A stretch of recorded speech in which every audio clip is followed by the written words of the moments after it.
Hoxe coñecemos a experiencia de Macarena, unha dos 7 usuarios de Amicos que están a participar nun curso de formación prelaboral, concretamente no denominado Quero ser camareira de piso.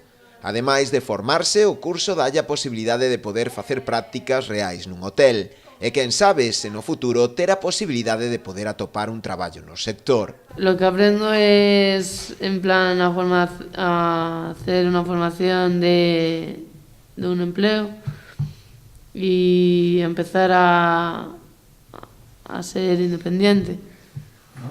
Y me gustaría empezar a ser independiente y que el día de mañana que mis padres falten, que no tenga que depender de nadie, que dependa de mí mismo. Pero este curso non é o único que está a desenvolver na actualidade a Asociación Amicos, da man da Fundación 11. O outro está pensado especificamente para un dos colectivos máis vulnerables.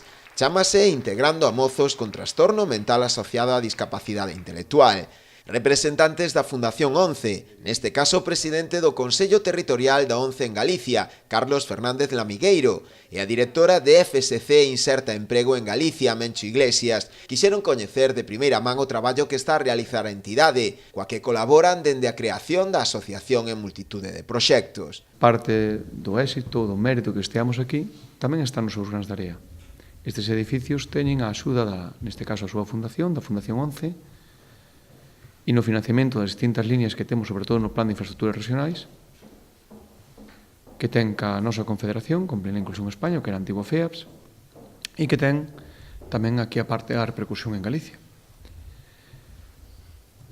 E tamén estuveron durante todos estes anos apostando pola formación, apostando polo empleo e apostando por facer cousas novas, tanto na formación específica como na inserción en empresa ordinaria. Ademais de financiar os cursos, a Fundación 11 contribuiu nos últimos meses á adquisición dun vehículo especialmente adaptado para o transporte de persoas con mobilidade reducida. Pero non é a única colaboración. Nestes últimos anos, a Fundación financiou a reforma e a mellora das instalacións do Centro de Atención Temperá, diversos cursos de formación, como é o caso do de actividades auxiliares en viveiros e xardíns, ou para a compra de diverso equipamento para o Centro Rural de Día, entre outros.